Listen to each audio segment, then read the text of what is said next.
Cześć, dzisiaj trochę inaczej, bo raz, że postaram pobawić się trochę ujęciami, dwa, że będę chciał powiedzieć o książce, którą skończyłem wczoraj czytać.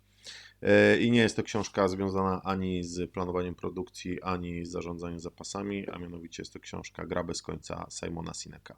Zapraszam.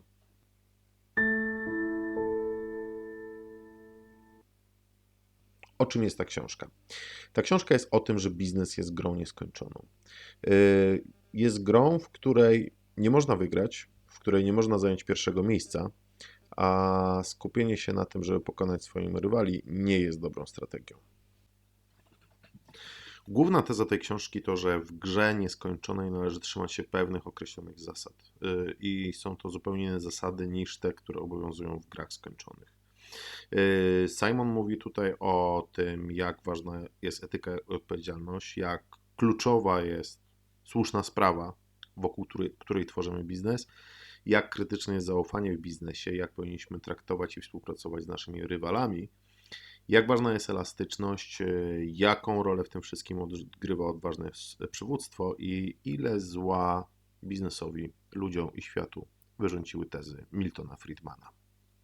Simon przytacza bardzo dużą ilość przykładów ludzi, firm i organizacji, którzy grali albo według zasad gry skończonej, albo według zasad gry nieskończonej. Więc mamy takich bohaterów jak Apple, Microsoft, Kodak, GE, Ford, Garmin, Walmart czy firma Patagonia, Steve Jobs, Bill Gates, Jack Welch, Milton Friedman czy Jack Collier oraz wielu innych menedżerów, przedsiębiorców, wizjonerów firm i organizacji, którzy stali albo po jednej, albo po drugiej stronie. Co daje ta książka? Nie jest to ani poradnik, ani instrukcja, jak należy działać.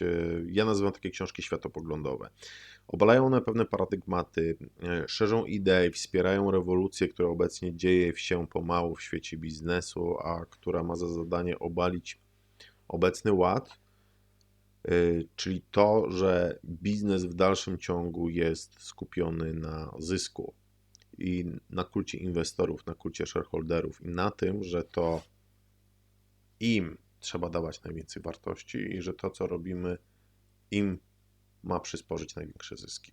Simon w tej i wcześniejszych swoich książkach promuje model biznesu, który jest skupiony głównie na ludziach, na pracownikach, na klientach, na społeczności, która tworzy się wokół danej firmy. Nie neguje tego, że zysk i pieniądze są ważne, ale podkreśla to, że pieniądze powinny być tylko środkiem do prowadzenia biznesu i do realizowania naszej słusznej sprawy, a nie celem samym w sobie. Bardzo podobało mi się, kiedy w jednym z wywiadów na YouTubie porównał biznes do samochodu i pieniądze do paliwa. Gdzie, jak to podkreślił, celem posiadania samochodu nie jest posiadaniem jak największej ilości paliwa, tylko możliwość podróżowania i dotarcia do celu. Bez paliwa samochód nigdzie nie pojedzie, ale to nie posiadanie jak największej ilości paliwa jest celem i istotą posiadania samochodu. W jednym z komentarzy odnoszących się do tej książki przeczytałem o obawie, że w naszym kraju, w którym w dalszym ciągu folwarczne podejście do prowadzenia biznesu jest tak powszechne, książka może być uznana za zbyt naiwną. I najprawdopodobniej jest to prawda, ale w kolejnym zdaniu w tym samym komentarzu autorka pisze o tym, że kropla drąży skałę.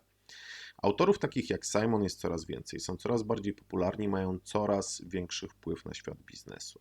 I nawet jeśli zmiana kultury w biznesie, a co za tym idzie zmiana świata zajmie nam dekady czy pokolenie, to warto iść w tym kierunku. Zgodnie z ideą gry nieskończonej. To, co robimy teraz, nie zawsze przyniesie nam korzyść, ale przyniesie korzyść kolejnym generacjom pracowników, menedżerów, właścicieli, klientów czy inwestorów. Jeżeli nie jest dla Was do końca jasne to, o czym mówię, to koniecznie przeczytajcie książkę Simona, Gra bez końca. Polecam też bardzo dwie pozostałe jego książki, czyli Zaczynaj od dlaczego i Liderzy jedzą na końcu. Zacząłem też czytać kolejną książkę, którą mam nadzieję podzielić się z Wami już wkrótce, jak tylko ją skończę, a jest to książka Korporacyjni Rebelianci. Dajcie znać w komentarzach, jak Wam się to wszystko podobało i jakie książki Wy ostatnio przeczytaliście i polecacie. I do zobaczenia następnym razem. Cześć!